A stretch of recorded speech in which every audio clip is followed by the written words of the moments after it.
Hello, good evening everybody.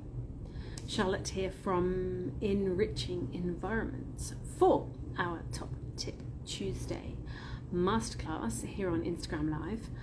I am hoping that you can hear me. Hello everyone coming in. I'm hoping that you can hear me okay. Hello. Hi Sarah.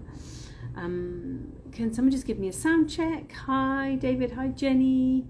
Can someone give me a sound check and let me know if you can hear me properly? My microphones are here and I hope they're okay. Oops, I've got a funny eye thing going on. What's happening? So, all clear. Hooray! Thank you, Sarah, for letting me know. So, this evening, welcome to our Top Tip Tuesday Masterclass. On Tuesday evening, we are the, I don't really know, 29th of August, and we have been really, thank you for all the hearts, the power of rhythm and ritual. My goodness, the power of rhythm and ritual is a huge topic, and actually there's a blog post on my website about the power of rhythm and ritual that I wrote 3.5 years ago, maybe even closer to 4 years ago, when I had a toddler and a 4-year-old. And what's really interesting is that this conversation about the power of rhythm and ritual and framework and structure seems to be more and more relevant and more pertinent as my children grow up. Olivia is now 7, Harry is 5.5. And I think the power of rhythm and ritual has really come into play as we've returned from our summer away. That's really become apparent that we were craving to come back into the framework of home. And I think everyone feels like that. That's a universal feeling, isn't it? And so there's a lot of intentional things that we do in our family, Olivia, Harry and I, to intentionally create conscious moments together, but coming back in with fresh eyes and seeing our home with fresh eyes and seeing our framework with fresh eyes has really given me, just in the past week since we've been back here in Dubai, has given me a different perspective on this. And the gift we had from the universe was a whiteboard that was just outside where our apartment is the last apartment on the corridor, and as you exit through the fire exit, there's the area there, the loading and the unloading bay, and someone had left a huge pinboard and a huge whiteboard. Hi Pascal. Hello everyone who's joining. Hi Irina. And someone had left this huge whiteboard and pinboard outside, and David, my partner, was like, "Oh, you were looking for a whiteboard? This must be a gift from the universe." So he brought them in and cleaned them up, and then, wow, this created a huge shift in terms of our framework and intentionally creating the structure of our day. So before we go any further, let us ground ourselves in this moment, ground ourselves in the space, set our intention for this masterclass. What would you like to take away? How would you like to feel by the end of this masterclass? So I just invite you now to ground in. Are you sitting? Are you standing? I usually listen to lives and podcasts when I'm bustling around at the end of the day doing the housework and stacking the dishwasher and things. So if you're standing, feel your feet pressing into the ground. Big inhale, and just feel into what your intention is for this evening. If you're sitting down, I'm sitting on the floor. I find that most comfortable when I'm speaking and teaching. Ground into where you're feeling, ground into the seat. Maybe you're sitting on the sofa, maybe you're already in bed, wherever you are in the world, lucky you. Just really ground yourself, feel into the space around you and feel into that intention that you have for this masterclass this evening. What do you want to take away? And another deep breath in. And talking about this setting intention, a new client that I started working with this week. Hi Tatenda. And there's a new client I started working with this week. Hi Solange. I think you're watching. And I was asking her how she'd like to feel when she was working on our program together. And her answer was, I just want to feel lightness. I want to feel lightness in the way that I parent. I want to feel lightness when I interact with my son. I want to feel lightness in what I'm doing with him and how I'm interacting with him, and feeling that I'm doing the right thing. And actually, I used the words of Tatenda, who just came on, because he spoke in my podcast, my book. He spoke about honoring the sacredness of the parent as the child's first teacher, and honoring the wisdom that parents have had. And I gifted this to Solange this week and said, honor the sacredness of who you are, and that is the lightness that you're seeking, just honoring who you are as a parent and honoring the importance of your role as your son's mother. And so that brought up a lot of emotion actually for her and for me. But when we talk about creating intention, it is incredibly powerful practice to do, whether it's in parenting or in life or in any aspect, health, anything. It's really grounding ourselves in that intention. What is it that we want to create? What is it that we're seeking to create? Because there's all of the noise of the world, but what is it that we really are seeking in all aspects of our life? So I digress, of course. The power of rhythm and ritual. This is a huge, hi Sophie. This is a huge topic, rhythm and ritual, and how we can integrate it into our lives, how we can integrate it into our lives with our children, and in all parts of our daily rhythm. But what I'm going to speak about this evening is really what has been coming up from me. What I wanted to share with you this evening is particularly when we're looking at young children, we're looking at an elementary age children. In fact, it's my focus at the moment. As Olivia has moved more and more into elementary, I've read more and more, I've done more and more courses and workshops and programs, and learning more and more every day, and from the way, of course, her experience of the world, how she interacts with me. And my partner's son, Rafe, he's 9, so I'm learning so much about him as well. So we have Harry, who's 5.5, so coming into that elementary stage, coming into the second plane, and Olivia, who's 7, and then Rafe, who's 9. So this really interesting broad spectrum of 3 different children with 3 very, very different needs and personalities. Of course, that's what life is meant to be like, and it's really a dance of making framework work for the 3 of us, Olivia, Harry and I, and then when we have this blended family part as well. So the elementary child, let's just talk about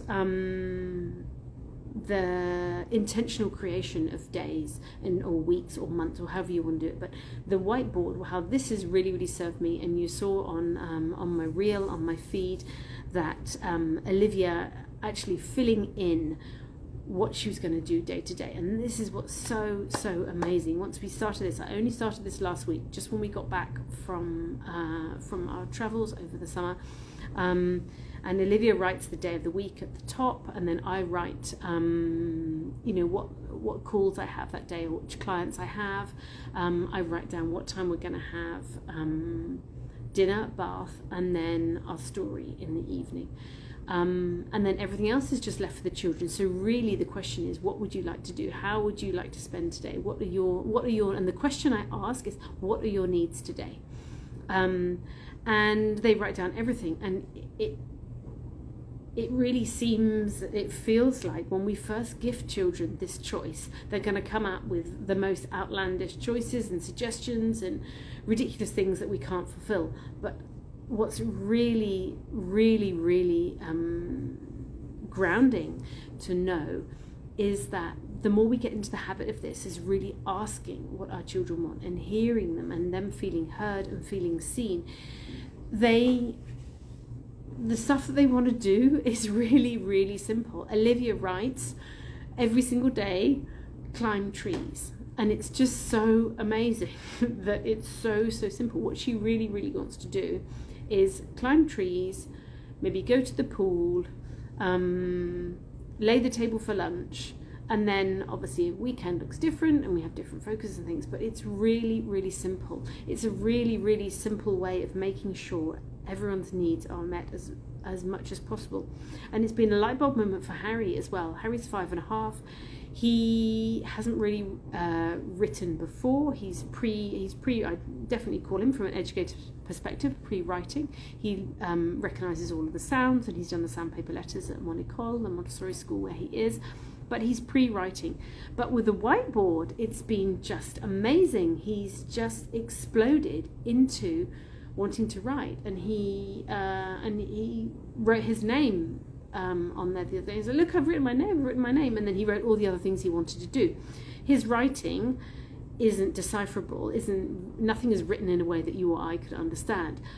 However, the joy he had, he was quivering with excitement that he was writing what his needs were, what he wanted to do. Because I'd written my schedule for the day, Olivia had written what she wanted, and then he had written what he wanted.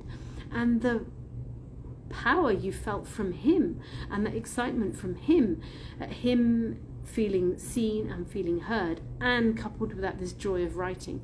And Dr. Montessori talks about this, doesn't she? And I know that educators online will recognise, Jenny particularly will recognise this, there's passages in her text that she talks about of how when one child starts writing in the class, then all of the others are so overcome with excitement and they all want to start writing as well. And this was just one of these magical moments with Harry when he started doing this.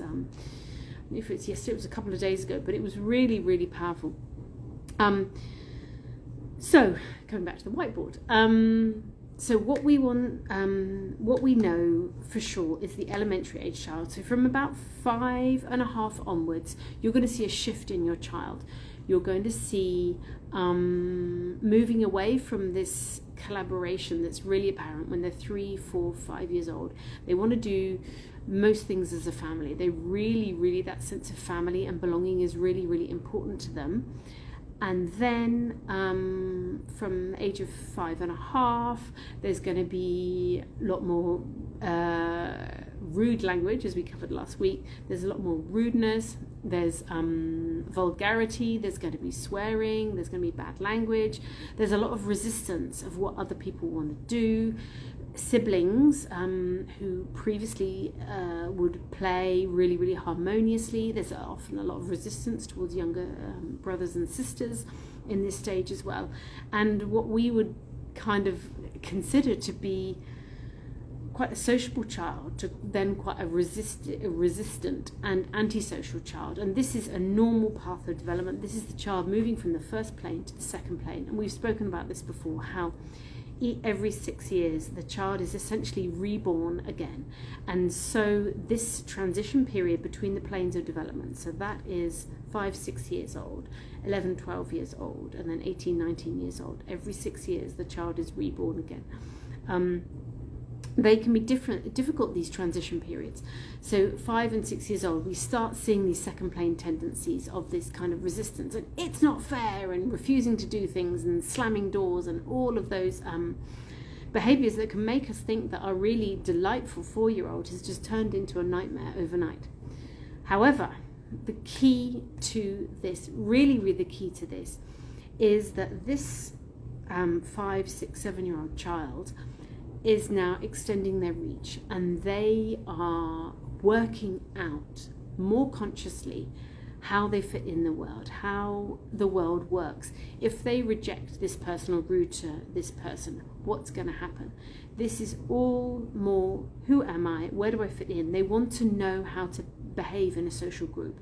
And they, as I said in my reel, do not want any arbitrary rules or decisions made over their heads, anything which seems that we are exerting outside authority, exerting authority upon them when they don't have a say.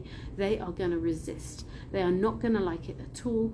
And this is where this big clash can happen, where we can feel that we're losing cooperation, and then we want to put strict boundaries and rules, when actually what we need to do is zoom out, create a structure and a framework that allows the child to have freedom as much as possible, allows their voice to be heard, allows them to feel seen and validated. And so what I would suggest you do is, if you're lucky enough to find a free whiteboard in your community like I did, then do that. Otherwise, grab yourself a large whiteboard. Mine must be, I think, A1. Yeah, A1 size. and start inviting them to write the day of the week at the top. If they didn't want to, that's fine. Olivia loves doing that. She loves writing the day and the date because that's what she's used to at school. But you can start and invite them to do it. It doesn't matter who does it, but you're going to write on there what you're going to do. So I write in the morning. I go out into the park to do some yoga, and then my calls are on there, which clients I'm seeing, what other things I have going on, and say, this is what I really want to do this afternoon. I really want to go to the beach, or I really want to go for a swim, or I really want to sort out the materials for our homeschooling group, or whatever it might be, and invite your children to do the same. And I've written a whole list of why this is so powerful for a child being actively involved in the running of their home. Where are they? Oh, the number one, the big umbrella is children need rhythm ritual. They need CPR, consistency, predictability, and routine. So having a whiteboard where it's really clear what's happening in that day brings in consistency, predictability, and routine. It's really, really easy to follow. They know so much of what children resist is because they can't see the full picture. They don't know what's happening. So much of what the resistance is around is because they haven't been consulted. They feel, rightly or wrongly, but they feel that they haven't been heard and they haven't been seen. So if we involve them in that decision-making process by inviting them into, it's really weaving our community, our home community together, weaving it with us. And it makes them an active participant in family life, not passive.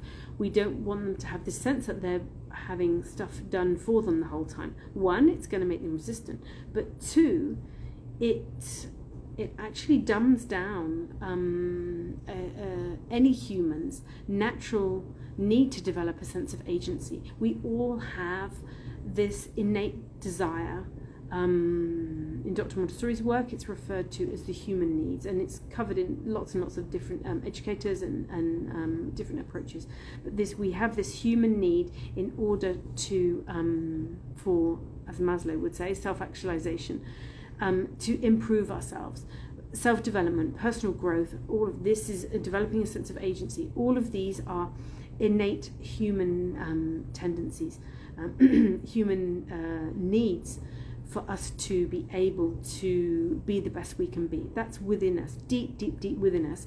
And so just allowing our child, just encouraging and inviting our child to be an active participant in family life, that's super, super, super powerful in itself in terms of their overall development. Allowing them to be, or inviting them into this constructing, weaving the day together just by writing on a whiteboard. This teaches them time management skills. This is really foundational work of designing your best life. I love listening to Abraham Hicks, all of those podcasts and little videos you get on YouTube and Spotify and things, and everything. Every life coach will tell you, you need to intentionally cultivate the life that you want. If we're teaching our children from a really, really young age to cultivate the life they want, naturally, day to day, express what they want and see how this can work within the context of community. I mean, these are really, really powerful tools that they don't then need to go and seek external help when they're older to do all these things. They're going to have this basis, this foundation.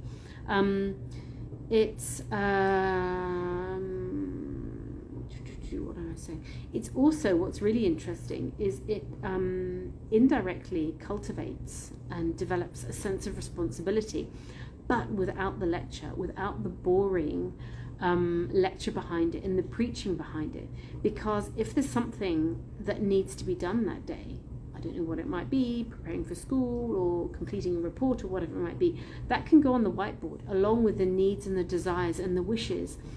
And it's just sending the subtle message that these are things, this is our plan of the day, getting them to write it out, or being collaborative in that. they start taking more ownership and responsibility. We don't need to ever talk about responsibilities in that big, scary, discipline, old school way of this is what you need to be doing. Because when they've been part of that collaboration to put it on the whiteboard, it naturally, over time, becomes part of the fabric of who they are. And they want to complete these things on the whiteboard. It's all part of it. We're not making a separation of these are the chores and these are the scary things to do and these are the fun things to do. It all goes on the whiteboard, and it's really, really this sense overall of their learning. We all are learning collaboration, cooperation, give and take. This is the things that everyone in this household wants to do today, wants to cover, wants to do, needs to do.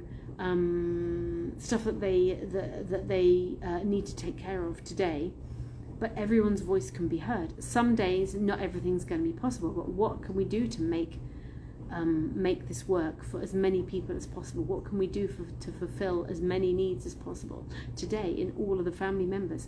And through that, naturally, they're learning give and take. They're learning that sometimes things are possible and sometimes things aren't possible, but without the lecture, without anything being imposed upon them. Every single step of the way for them is going to be seeing in real life empathy and give and take and collaboration and teamwork and all of these really, really, again, foundational skills that we're learning from life coaches when we're in our 20s, 30s, 40s, when we've lost our way. So this is why this really, really simple tool of the whiteboard is really, really, really powerful. And I'm going to take a sip of water. And as I do, what I'd really love you to do is to feel into now is your child's greatest area of resistance in terms of something in your daily routine, something in your daily rhythm or your structure, your framework at home, something that they really, really resist. I'm going to wiggle this way because I'm not very center. Feel into that and feel into that resistance that they have and how that resistance makes you feel. Something that you're coming up against a lot. If you want to write about it in the comments, then please do. But otherwise, just feel into that, into your body. What is that resistance point? Where is there a power struggle with your child? And this is applicable whether your child is 2 or your child is 10. Where is that resistance that in your body? And when you feel it, that resistance, identify it, feel it, and then we can start to work on a solution. Let's release that energy. We don't need that anymore. And then we can think about more solution-based. How can we move through this? And guaranteed there will be something in this whiteboard solution that will provide some support, that will provide a framework with which we can work with our child to move through whatever that problem is. Let me have a sip of water.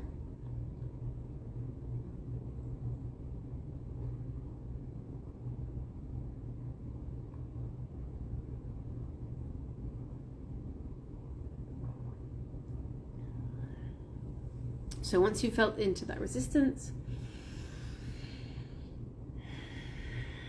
just like something so simple like the bedtime rhythm, just writing out what time bedtime is going to be.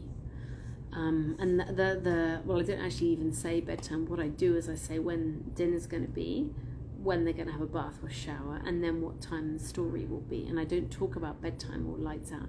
I talk about when the story will be. And that can be just a spoken story, that can be an audio story, that can be a read a book story that I read to them, or Olivia likes to start reading now to us. Think about what resistance can be melted away if we're already talking about that and having that on the whiteboard, even if your child can't read, earlier in the day, and talking about it.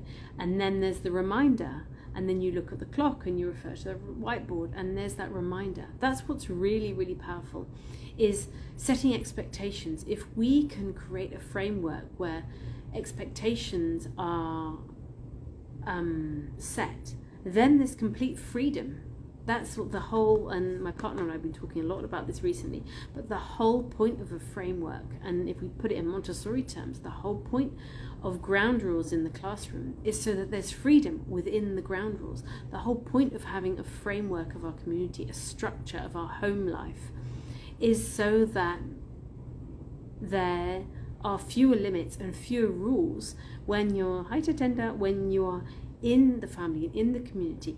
If there's a framework, you don't need many rules. That's what the beauty is. There's more freedom when your values are explicit, and how the rhythm of your day is, and the consistency and the predictability and rhythm. When that's really something that's grounded, then you have grounded in whatever way works for you and your family.